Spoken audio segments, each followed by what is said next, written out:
Welcome, Sagittarius, to the month of April 2018. I'm Megan of North Star Astrology, and this is another general transits reading for those of you born with your sun, moon, and or rising signs in Sagittarius. Now, I want to apologize first off for being late. So, happy belated Easter.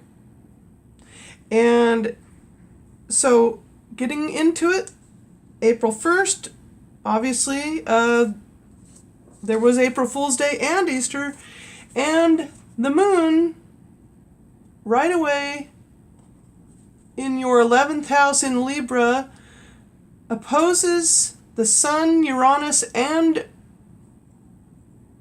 Mercury at 22 hours 58 minutes. And then on April 2nd, the moon obviously goes full, and that's what an opposition is. And also Mercury goes retrograde until April 15th. And this is another reason why I'm stumbling with my words. Then on April 3rd, the moon continues around, going into your 12th house, conjuncting with Jupiter, both in Scorpio, in your 12th house of dreams and the subconscious matter and subconscious mind and things that go on in the subconscious. And then on April 6th, the moon goes into your sign of the first house of the self and body, and then trines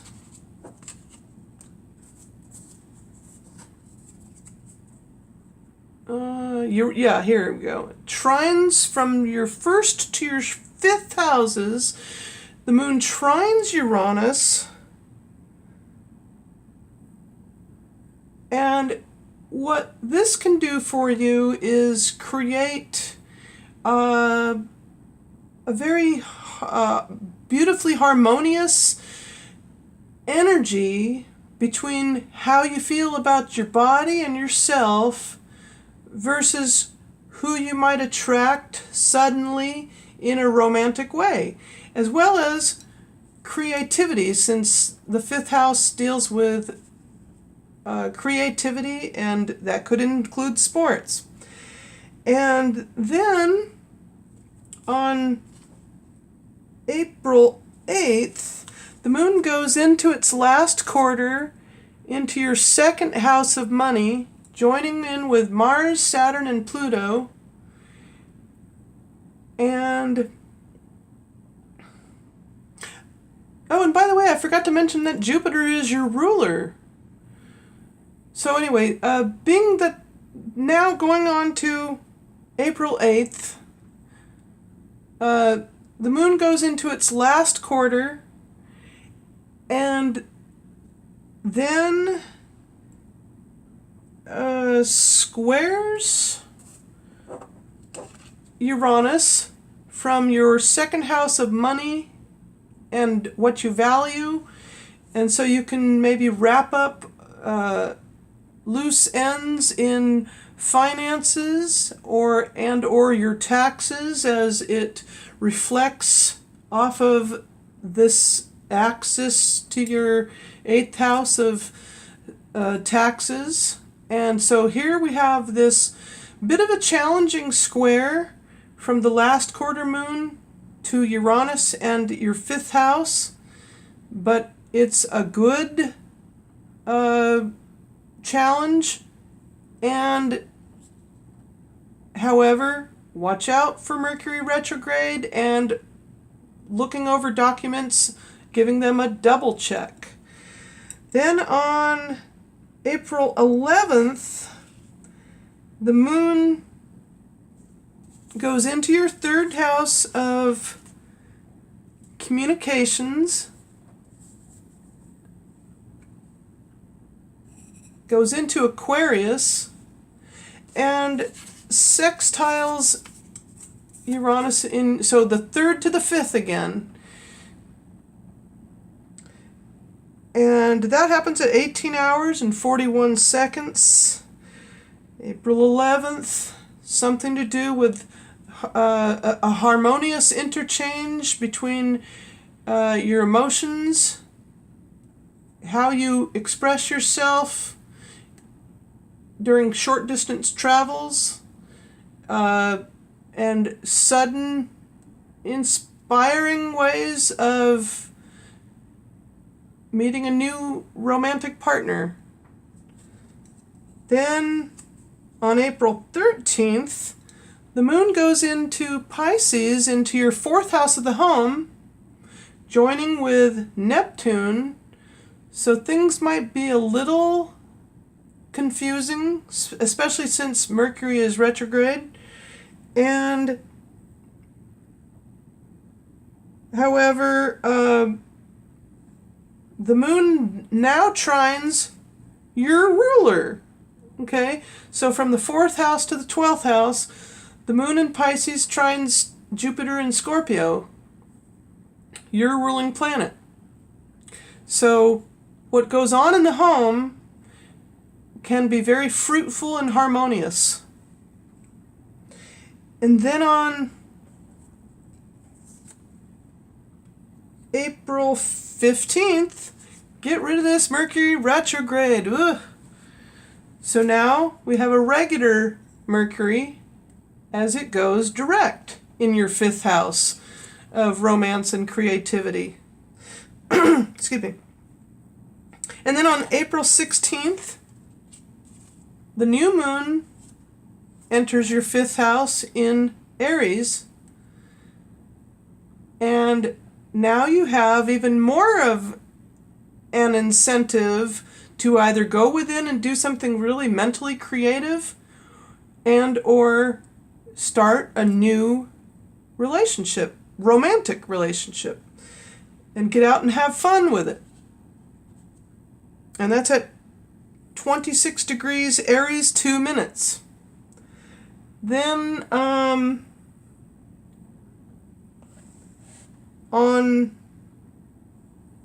April 17th, the moon goes into your 6th house, conjuncting Venus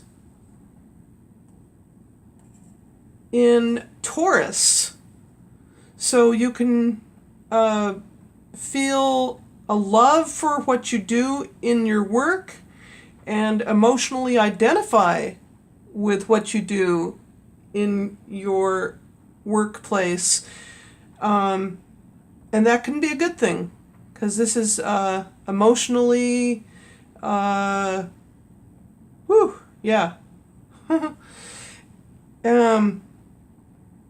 Very good. Oh, but beware of overindulgence with Venus and Taurus.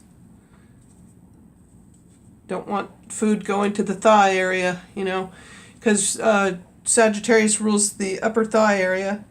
And then on April 20th, the moon goes into Gemini in your 7th house of others and business partnerships and sextiles Uranus. So here's Uranus right here. And it's getting a little dark in here. I apologize that it's getting darker.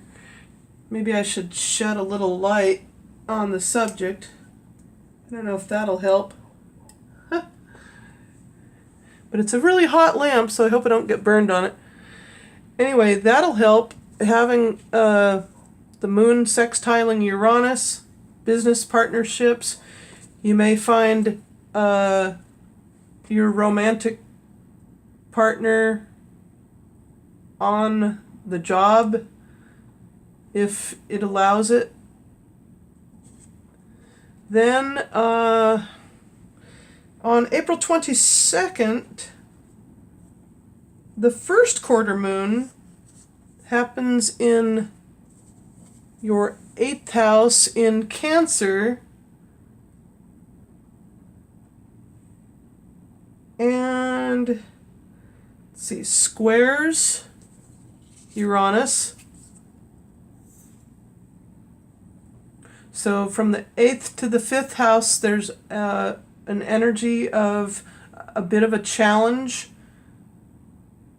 from the moon and the sun and Uranus. The moon squaring Uranus. So this might have to do with agitation with a significant other, a little bit of agitation in, as the 8th house deals with sex, death, and taxes, there might be a little bit of agitation emotionally, in an emotional sense. And then on April 24th, the moon goes into your 9th house, joining with the north node of the moon in Leo, both the moon in Leo and north node of the moon in Leo, 9th house of religion and philosophy and higher learning. And then trines, the moon trines, wait a minute here. Oh, wait. Yeah. The moon trines Uranus. So maybe you might meet your romantic partner overseas, because the 9th house deals with long distance journeys. Then on April 24th, on April 26th, the moon enters your 10th house of career and then trines Pluto in your 2nd house of what you value and the house of money. Oh, and by the way, you are here. That's Earth. So this might also be a good time to stay grounded and start saving. And don't take risks in gambling, but this is not that. This is a harmonious energy with the trine from moon to this in the 10th house to Pluto in the 2nd house. So maybe this might be a very good time to ask for a significant raise or promotion. And then finally, we're almost done. The moon goes into Libra again, coming full circle.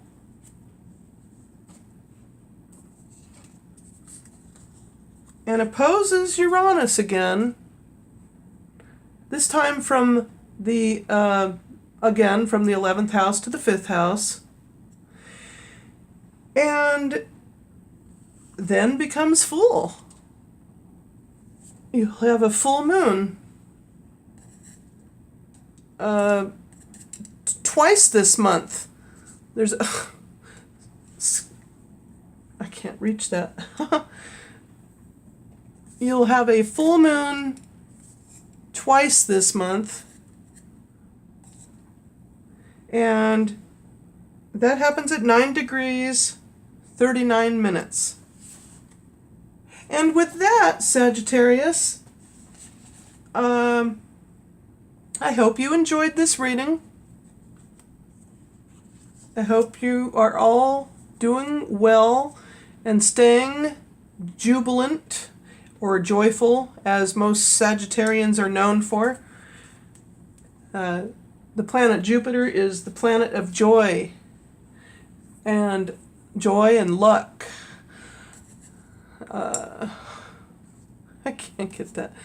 The moon should be a lot closer to Earth there, huh?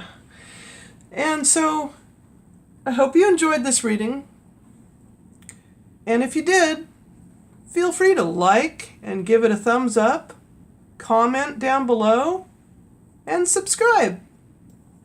Thanks so much for watching. I'll be back next month.